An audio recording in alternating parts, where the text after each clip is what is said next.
Благодарам, почитувана председателка на комисията, почитувани колеги, почитувана македонска явност. Денес разговаряме за извещајот за работата на антикорупцијската комисија за 2020 година, а неодамна разговаравме и за 2019, така да неопходно и неминовно е воспоставување на една компарација на предметите и начинот на постапување, како и сугестиите кои што би било добро доколку истите бидат инкорпорирани и прифатени, се со цел подобро функционирање на оваа комисија за остварување на целите кои што се поставени. Имено мораме да почнеме од бројките и статистички да ги погледнеме, како и претходниот извештај во однос на состојбата на предмети по примени пријави по сопствена иницијатива и одлучување, компаративно ќе ги земеме во однос на корупцијата. Примени имаме пријави 406, додека во 2019 сме имале 687. По сопствена иницијатива 12, а во 2019 сме имале 23, што е драстично намалување на бројот на поднесени пријави, како по сопствена иницијатива, така и по поднесени иницијативи од други субјекти. Во однос на судирот на интереси се е драстично поголем овој сооднос, односно 80 со 364 примени пријави, сопствена иницијатива имаме 6 во 2020 со 66 2019. Во имотната состојба имаме во 2020 32 примени пријави, во 2019 67 по сопствена иницијатива имаме 83, а 2019 153. Имаме тенденција на опаѓање на поднесени пријави, а секако и превземани чекори од страна на самата комисија, односно по сопствена иницијатива. Но, за разлика од тоа, во однос на решавање на предметите имаме драстично зголемување во однос на 2019 година. Сето тоа е во ред, тоа значи дека повеќе предмети биле во процедура и се обработени, меѓутоа, доколку бидете во можност, би сакал да го продискутираме делот каде што вели вака: состојбата за постапување по предметите. Имаме решени 378 предмети, од кои што 116 се отфрлени пријави, имаме запирање на постапката 256, со што имаме останати само пријава се доставува до други органи на надлежно постапување само 6. Тоа значи отфрлени и запрени постапки се од вкупно околу 380, само 6 се процесуираат, од кои што предмети по кои се превземени конкретни мерки се 13, а 6 се доставени до другите органи. Имаме поднесени иницијативи до ОЈО само 2. И истите се во постапка на оцена на иницијативата. Сметам дека од толкав спектар на предмети и иницијативи, само 2 да бидат процесуирани до основното јавно обвинителство, мислам дека е многу мал процент. Можеби биле неосновани другите, да не навлегуваме во самите постапки. Меѓутоа, сметам дека доколку комисијата самоиницијативно постапува, дека истите ќе бидат поосновани и процентот на процесуирање ќе биде многу поголем отколку во дадениот момент. Ова го темелам и на самиот факт што и во врска со надлежностите кои што ги имате, во членот 17, во точка 5 вели покренува иницијатива за поведување постапка за кривично гонење во предметите по кои постапува. Сега, ако се надоврземе овде на прегледот на доставени иницијативи и нивен статус, овде мислам дека има основа за многу повеќе пријави и иницијативи до јавното обвинителство. Зошто го велам? Да тргнеме со ред. Во доставени иницијативи за судир и корупција имаме судир 2, корупција 9 во владата. Значи предничат извршната власт, она кое што треба да создаде услови да функционира и самата комисија, а секако и да ги спроведува и препораките од националната стратегија која што ја донесовме и сите препораки кои што произлегуваат од народниот правобранител, од самата комисија. Истата предничи во однос на иницијативи против нив. На второ место се градоначалниците и на осмо место по листата доаѓа основното јавно обвинителство. Ова се статистички бројки, да не ги набројуваме, сите ги имаме на увид. Меѓутоа, еден податок кој што ме загрижува и за кој што лично сметам дека требало да постапи и комисијата е токму во делот на не доставиле одговор. Внимавајте, во делот на не доставиле одговор за судир имаме на надлежност имаме 5, а за корупција имаме 13 или вкупно 18 предмети или вкупно 31%. Дали како комисија не сметате и како председателка, јас лично сметам дека самиот чин на избегнување на одговорност за доставување на барање на документација, предмети од ваша страна до одредена институција не е омаловажување на самата комисија, заткривање на самите факти и докази и не е основ за поведување на кривична постапка, односно кривична одговорност на оние кои што не постапиле по вашето барање за доставување на документи. Сето ова иницира, односно сето ова може да биде индикатор дека всушност токму во овие предмети има одреден криминал и истите, прибегнувајќи кон недоставување на документи, сакаат истите постапки да бидат затворени или застарени во одреден период и за сметка на тоа да бидат истите спасени. Сметам и ви стоиме на располагање, доколку сметате дека во однос на вашите надлежности во постапувањето и во одредени случаи вакви, дека треба да се постапи на најсоодветен начин на кој што сметате, заеднички да ги изнајдеме решенијата. Моje лично мислење е дека токму ова бројка на предмети, овде во овој преглед, е токму за скривање и избегнување на одговорноста, а секако врз основа на тоа и подценување на самата институција од страна на некој кој што смета дека има капа над него, односно некој кап од тути капи кој што го штити и не се плаши ниту од антикорупцијска комисија, не се плаши ниту од правосудните органи и органите кои што треба да го спроведуваат и прогонот и сите понатамошни постапки. Ова се оние недопирливите политички именувани функционери кои што во дадениот момент сметаат дека се недопирливи и дека се што превземаат некој ќе го зацкрие и нема да постапува по тоа. Меѓутоа, истите тие се носат од помислата дека со застарување на одредени предмети или со покренување на одредени постапки со поблага форма на поминување со прекршок или со слични постапки, истите ќе се затворат. Затоа, ова како иницијатива и како прашање до комисијата, доколку во овој дел сметаат дека треба да се изврши одредени корекции, дали во самиот закон или во начинот на постапување, сметам дека овде има токму основ за поведување на кривични постапки. Сето тоа е всушност испроведување на вашата законска надлежност во членот 17 во точка 5 како што потенциравме.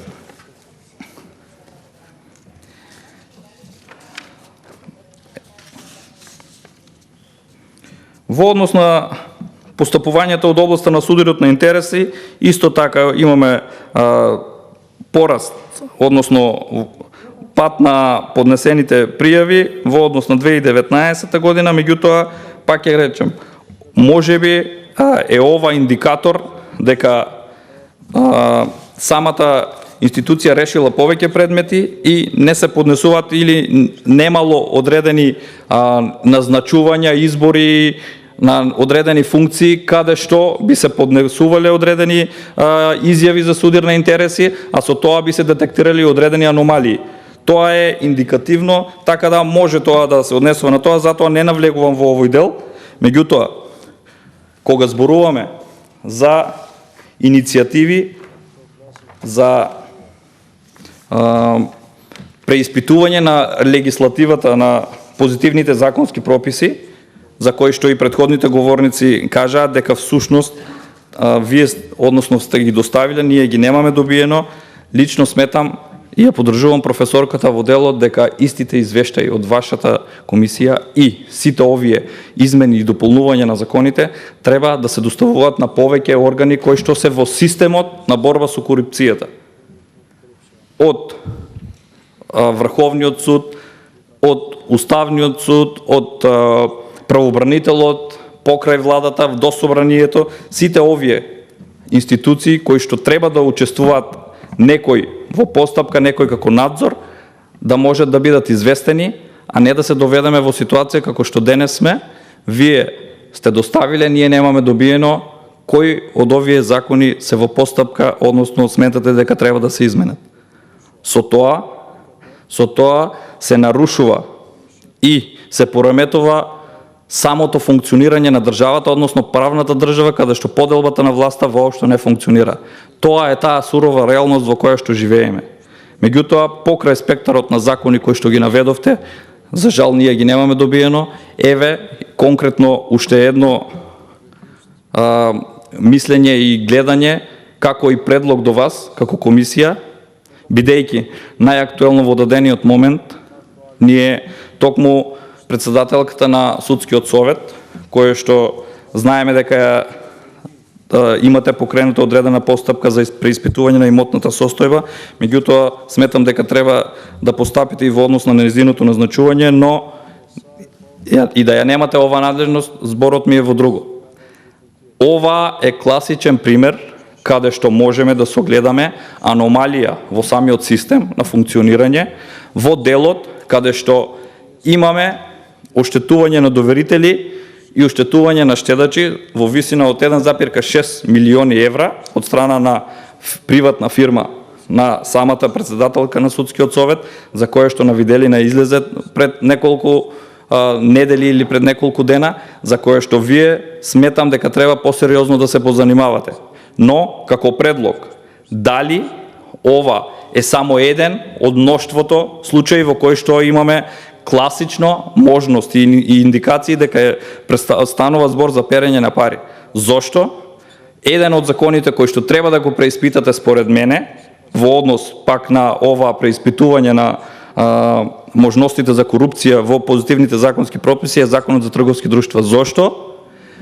Конечно, како и овој случај, за кој што сега зборуваме, и целата јавност е потресена од делот каде што одредени штедачи се оштетени од фирми, односно правни лица, кои што се регистрирани со основачки влог од 5000 евра, во кој што спаѓа проценката и на компјутерот, и бирото, и столот каде што седат. Мислам, знаеме за што зборуваме, а имат обрат на средства годишен по неколку милиони евра и истите имаат доверители со повеќе милионски суми. Односно, да, за улеснување на почнување на бизнис е добра основа да се отпочне многу полесно, меѓутоа, кога ќе се регистрираат овие правни лица како ДОЕЛ или ДОЕ, односно имаат ограничена одговорност, истите не одговараат со ништо друго, освен со капиталот на правните лица, кој што, како што потенциравме, во вредност од 5000 евра, имаме оштетување на многу други субјекти кои што се впуштиле во правен промет со овие правни лица.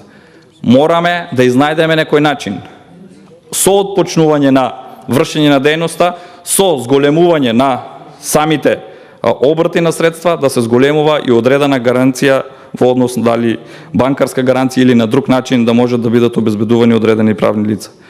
Ова не смееше да се случи на човек кој што треба да ги оценува сите судии во сите судови во Република Македонија, кои што впрочем, ова предпоставувам и ќе се докаже дека ги искористиле сите овие правни пропусти, правни празнини во законите и оштетиле огромен број на штедачи.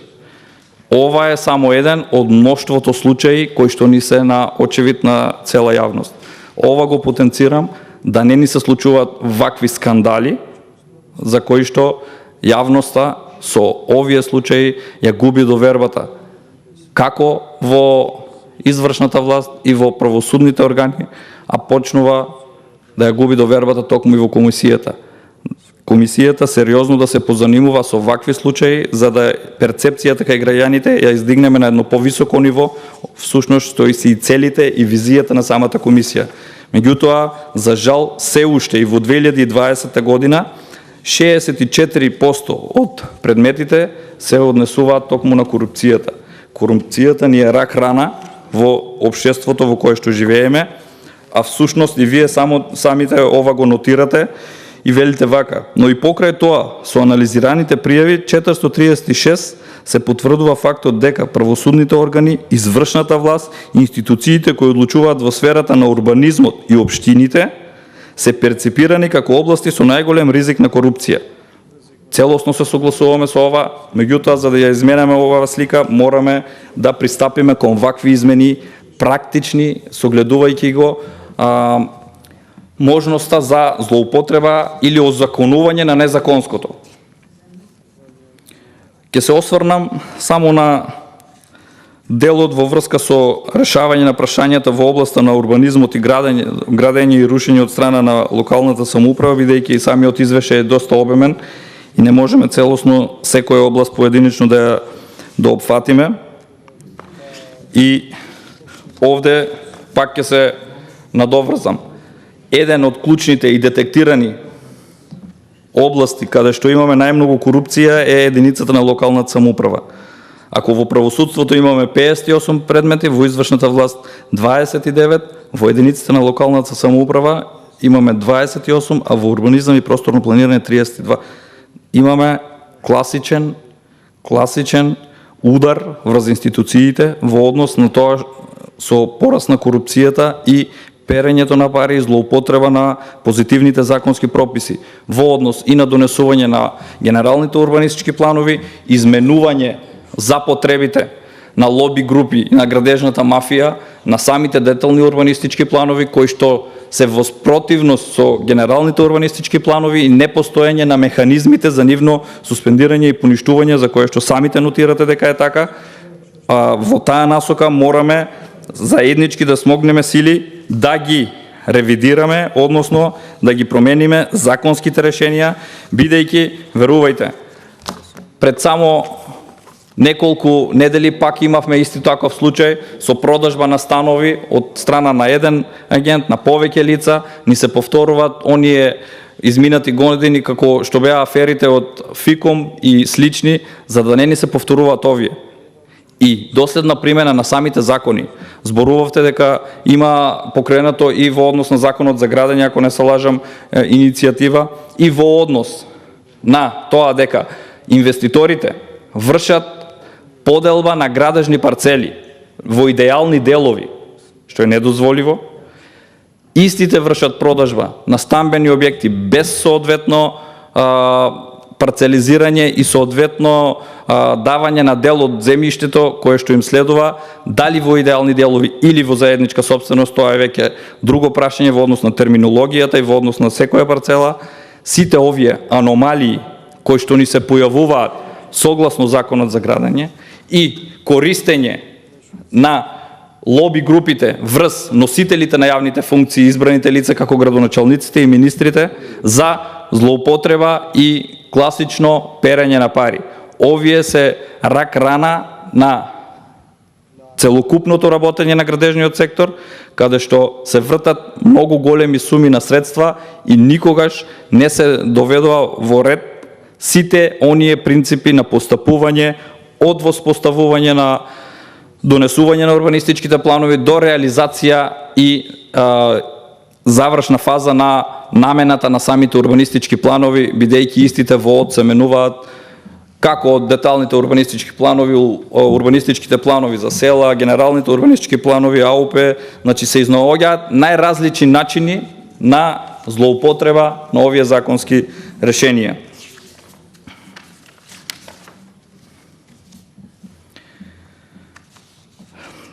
Ваша забелешка и констатација, што мораме да се согласиме, е голем дел, велите, од градоначалниците се воздржуваат од рушење на бесправно изградените објекти и во буџетот не планираат или се планираат малку средства за ова надлежност.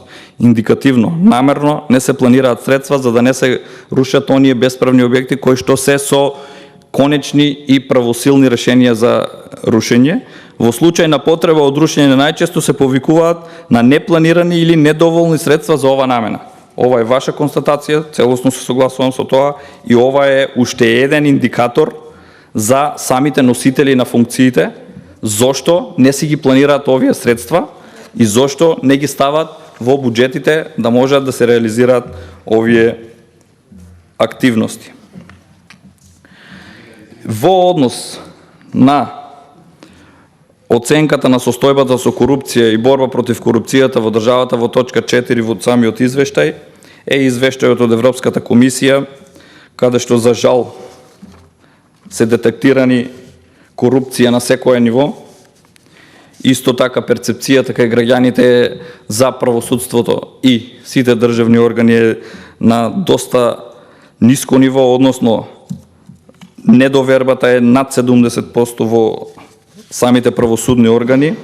Ова ни го покажуваат всушност и меѓународните релевантни институции, како што и извештајот на State Department-от, каде што е нотирано дека е ограничена и независноста на судството, потоа дека имаме политизиран судски совет и дека постои висока корупција во Република Македонија, како и извештајот на Transparency International за 111-то место по перцепција за корупција и според Економист за тоа дека сме класифицирани како хибриден режим. Уште еден индикатор за тоа, за она што разговаравме при самото носење на стратегијата и на минатиот извештај е тоа во врска со инкорпорирањето на едно ново министерство во владата за борба со корупцијата, каде што е сместен господинот Николовски, всушност и во извештајот на Греко ова се докаже дека ова институција е адхок всадена и воопшто нема потреба, односно нема никаков бенефит од ваквата функција, освен згрижување и издомување на одредени партиски функционери. Ова го потврдува извештајот на Греко, со што сметаме дека сите овие квалификации кои што ни се дадени од сите овие релевантни институции, тргнувајќи од извештајот на Европската комисија, каде што во поглавието 23 токму е за правосудството и фундаменталните права, секако сите овие критики кои што ги имаме и сите State Department-от и сите други релевантни институции сме на врвот по корупција и неисполнување на препораките кои што ни ги доставуваат. Мораме да искоментираме и уште една изјава која што вие ни предочивте овде. За жал, овој триаголник кој што се воспоставува од типот на изјавите дека треба премиерот со одредени структури од своите коалициони партнери од ДУИ да менуваат председатели на судови и одредени суди во највисоките судски инстанции во државата, истите овие судови за возврат на тоа дека сте излегле со одредена иницијатива за преиспитување на одреден дел од нивните измени на деловникот, ви возвратиле со непостапување и адхок отфрлање на вашите иницијативи за оценување на уставноста и законитоста на одредени одредби од Законот за денационализација, како што рековте, е недозволиво. За жал, ова воспоставување и дисциплинирање на самата комисија не води кон процес на заздравување на ова општество во однос на перцепцијата и реалната состојба во која што се наоѓаме за корупцијата која што цвета во Република Македонија. Недозволиви се овие активности да одреден суд воспоставува рака и сака да ги дисциплинира во наводници членовите, односно самата комисија која што постапувала. Затоа, се додека не ги измениме овие начини на работа, ќе се наоѓаме на она ниво на кое што сме поставени како 111-то место и ќе сме декларирани како хибриден режим. Ви благодарам.